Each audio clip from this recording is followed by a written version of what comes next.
Welcome back to my channel, Simplified English 101.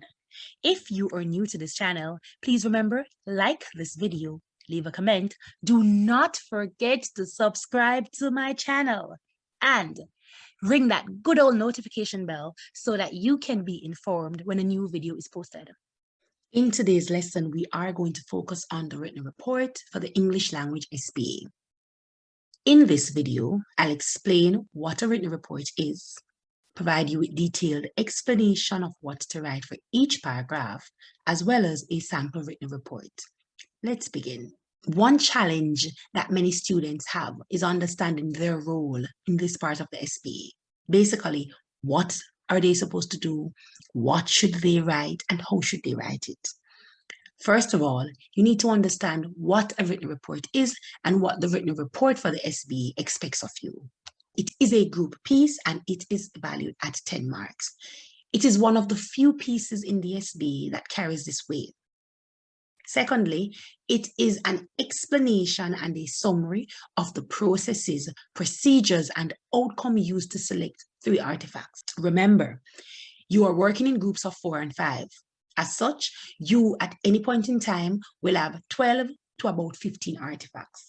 There must be a method to collect 3 artifacts, only 3 from the 12 or 15. There must be some sort of expectation or plan after collecting these artifacts. What will you do with them? What information will we take from them? And so the processes, procedures, and outcome is crucial. The written report is also supposed to be written in 200 to 300 words, no more than 300 words, and it is informative in nature. The processes focuses on what? So it answers the question what? What methods are you going to use to select only 3 artifacts from the 12 or 15 that is in the group? The procedures focuses on how. How, as a group, did you know or do you know that the artifacts that you selected, the 3 artifacts and the information within these artifacts, that it is appropriate, which means you have to think about what ideas do you want to convey? And finally, we look at the outcomes. The outcome has to do with an end product. We think about outcome, we think about a result. I explained to my students, think about justifying the information that you have presented in the body paragraph. Now, it is crucial to understand how to select your 3 artifacts. And as a group, there are many ways that you can do so. I'm just going to mention a few that I believe are ways in which you can select your 3 artifacts from the 15 or 12 that you would have collectively. You can do a table analysis. This includes putting all the artifacts on a table. All the group members are there. You read, you examine, you watch, you analyze all the pieces.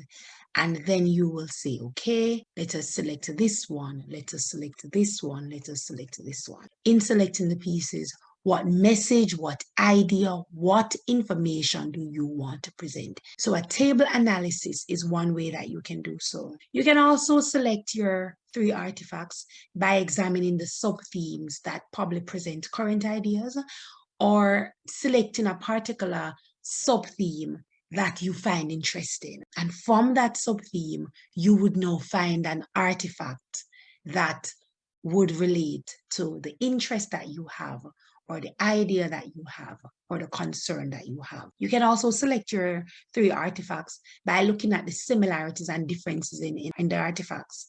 You can select your artifacts again based on pieces that are credible. So we'll say, okay, we'll only select artifacts that have been written by published journalists. So we'll only find pieces like that. Or you can select your artifact based on the purpose of the piece, the validity of the piece. You can select your artifacts based on the point of view. You can say, okay, we'll only select pieces that are first person or pieces that are third person. We'll only select pieces with a particular author's intention. We'll only select pieces with a particular theme that will convey the overall message of the author and the overall message of the group. So these are just some of the things that you can consider when you're planning to select your 3 artifacts from the 12 or 15. Once you have selected your artifacts, now the work begins. There are 2 outlines of a written report. Well, 2 that I teach, and I know that other teachers do use. You can decide to write a 6-paragraph written report adhering to the 250 or 300-word limit. You can write a 5-paragraph written report, again adhering to the 250 to 300-word limit. So these are 2 ways in which you can organize your written report. Now let us look at a breakdown of what each paragraph would entail.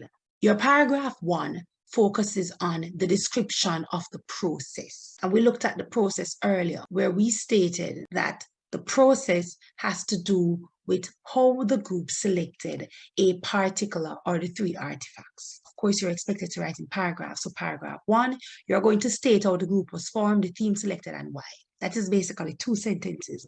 So in 2 sentences, or 1, if you are able to write a compound, complex, or compound sentence, state how the group was formed. For example, this group was formed based on our mutual interest in the theme, beauty ideals. Next, you're going to state how the individual topics are selected. How is it that you selected your individual? Did you do a table analysis? Did you do search for the main ideas only? Did you look for pieces that were only credible? I mentioned them earlier, so this is how you're going to now state based on what you would have done earlier. You're also going to state how the artifacts were selected in the group. How did you select the artifacts for this particular written report? Next, you are going to state how you completed the research within the group and the time frame used to do so. Now, this can be done in 2 ways. Actually, CXC gives us a form in which we can go ahead and fill that out as a group, and we make copies for each person in the group, or you can do that individually, but the information must be the same. On this particular document, and I'll try to put a copy of it up, you would write the sub-themes for each group members, how long it took you to do the research, and a signature would be affixed, followed by the teacher's information. Or you can actually create a table and insert that in the SBA itself. To be honest with you, I have done both ways. I still use both ways, and I still continue to get the ones in CXC. So it depends again on your teacher and their preference. Finally, you are going to, from the 3 artifacts selected, you are going to create 3 questions, and this is going to take us into the procedure. The 3 questions is a part of paragraph 1 because you are going to create the questions that you are going to be using to basically develop the written report. For your paragraphs 2, you are going to do a summary of the procedure. I remember I did point out that you can combine your paragraphs 1 and 2, or you can write them separate. The truth is that paragraph 2 is a very short paragraph, maybe about a sentence or 2. And so some persons actually have combined them and some persons actually separate them. Again, I do both ways, depending on the group and what their preferences are. Now, in your paragraph 2, you will focus on the method used by the group to analyze the artifacts and the selection of the 3 pieces to write the report. Feel free to mention any of the following or all the artifacts that you're going to select in the 3 pieces. We're going to be looking at the author's purpose. This is how we're going to analyze it. This is what we're going to be looking for. You can look at the devices, language devices that you so mentioned earlier. You can look at the main ideas. You can look at the audience, the content. Again, it depends on you and what the group prefers. There are many ways. These are just some ideas of methods that you can use to analyze the 3 pieces. There are many other ways out there. Feel free to use any.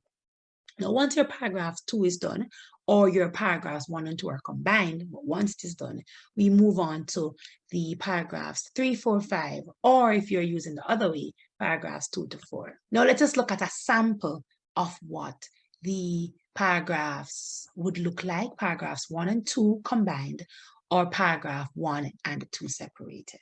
This is an example of paragraphs 1 and 2 combined in the sense that it mentions the summary of the procedure. It mentions how the group actually analyzed the piece. It reads, this group was formed out of a mutual interest in the theme corruption. As a group, we selected our sub-themes based on current affair topics and shared personal experiences. For our research, we ensured that our selected artifacts were credible and relevant. It was difficult to select only 3 artifacts from the group because each addressed an essential area about corruption in different aspects of society. However, after much discussion and a table analysis of the artifacts. We selected a picture, an article, and a poem that aligned with our views and content. At the end of the research, we had similar recurring ideas. As such, we created 3 questions to be answered in this report and divided the research using the table below. So this is a table that you can actually insert in your SBA. I will put a link up at the end of the video for the CXC's version. Now, both versions can be used. The questions are, what are the causes of corruption in schools? How does corruption in schools impact education quality for students? And how can one stop corruption? Now, bear in mind that for each question created, they came from a particular artifact. Each artifact came from a particular student. Each student had an individual sub-theme. So you see where I'm getting? The questions must be created under the theme of the group from somebody's artifact, from somebody's sub-theme, right? So that means that you will now select the best method to select the artifact, why you selected the artifact, and create your questions. Now, if you notice that the individual tasks are the extent to which corruption in schools contribute to family violence, what are the different types of corruption in school, the impact of corruption within the Jamaican educational system, and factors put in place to prevent corruption in schools. These are the individual sub-themes for the student, and these are the completion times, 8 days, 7 days, 7 days, 10 days, 6 days. And of course, you would write the name of each student beside their individual sub-theme.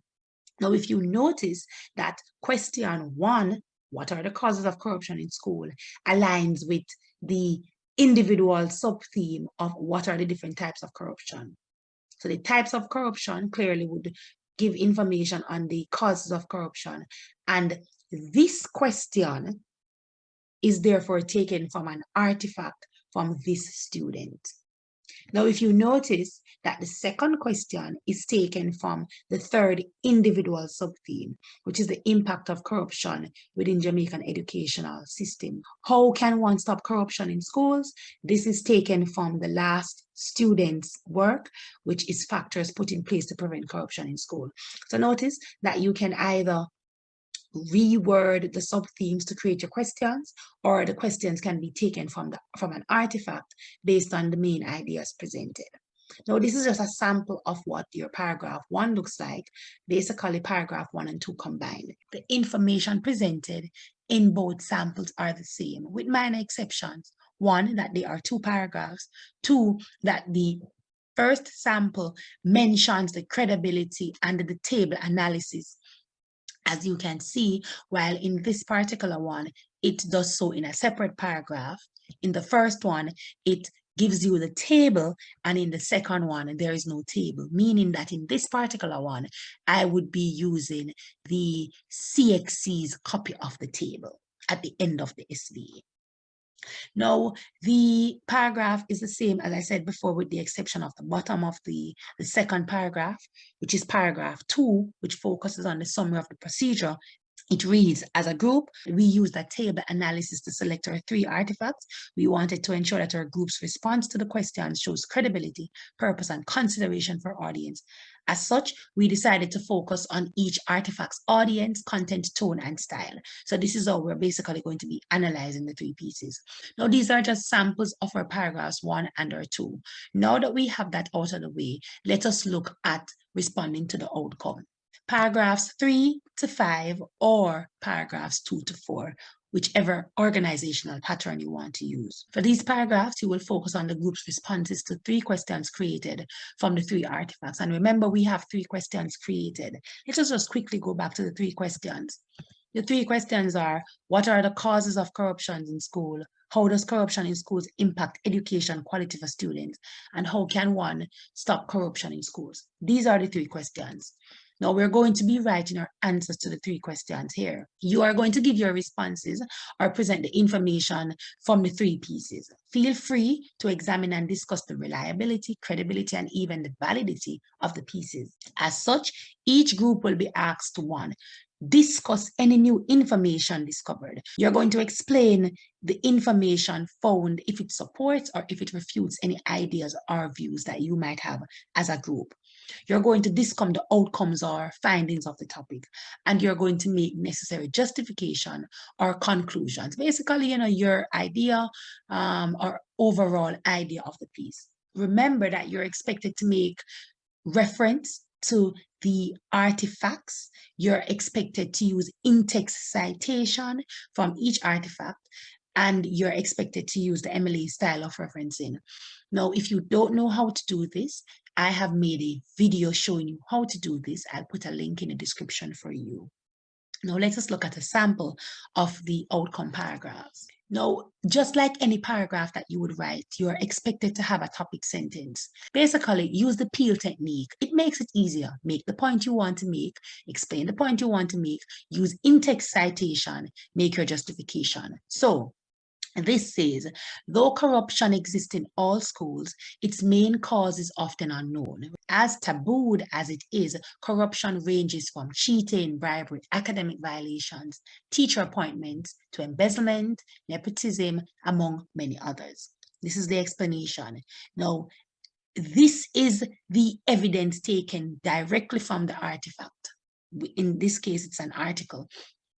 Now notice the in-text citation used. It is in bracket, the last name of the person, followed by a comma, and the year that the paper was written or published. Notice that there's a difference between the evidence given at the top and the one at the bottom. One is paraphrased. Because it is paraphrased, the writing font does not change or style. The last sentence, which begins at a lack of, that's taken directly from the document, and as such, I've italicized it to show that that is a direct in-text citation. And again, notice that the name of the individual is at the end of the quotation. These paragraphs are a response to the question. Now that we have that out of the way, we would do our last paragraph, which is either our paragraph 6 or it could be our paragraph 5, depending on the organizational pattern that you're using. In this paragraph, you're going to summarize the outcome or finding. As a group, you're going to conclude the points discussed and present them in no more than 3 sentences or 4, and you're going to make value-added responses. This is what your paragraph would look like. After you have written your entire written report, what is it that the group is saying? What is it that you want to say about the theme and the lingering ideas and questions? This group wants to say clearly, corruption in the education system is nothing new. Additionally, its impact can be felt far and wide. This is why laws must be created and implemented to stop this heinous act from continuing. Regardless of who, rich or poor, big or small, the corrupt must be stopped before they damage the remainder of what is good in the education system. So this is basically what your written report looks like when it is completed. This is a written report, and actually this is on one page without the table. Now, if you include the table in your written report, it should be a page and a quarter, but this is 1 page. If you double line space this, it would be 2 pages, and you are expected to type in double line space. Now this is 1.5, but for the video purpose. Now, this has taken us to the end of our video. If you need more information on the SBA process, more detailed information, then feel free to get a copy of this book. It is entitled English Language and Literature SBA, A Student's Guide to Receiving Grade 1. The book comes in 2 formats. It is printed, and the book is also an ebook that can be used on your tablets and phones, etc. Now, there are many reasons why you should buy the book. They're all listed there for you. Don't be afraid to reach out to me if you need assistance. Do not forget to like this video. Don't forget also to leave a comment. I love your feedback. Subscribe. I cannot say it more. Subscribe to my channel. And last but not least, hit that good old notification bell so when I post a new video, you can be informed. Until then, bye.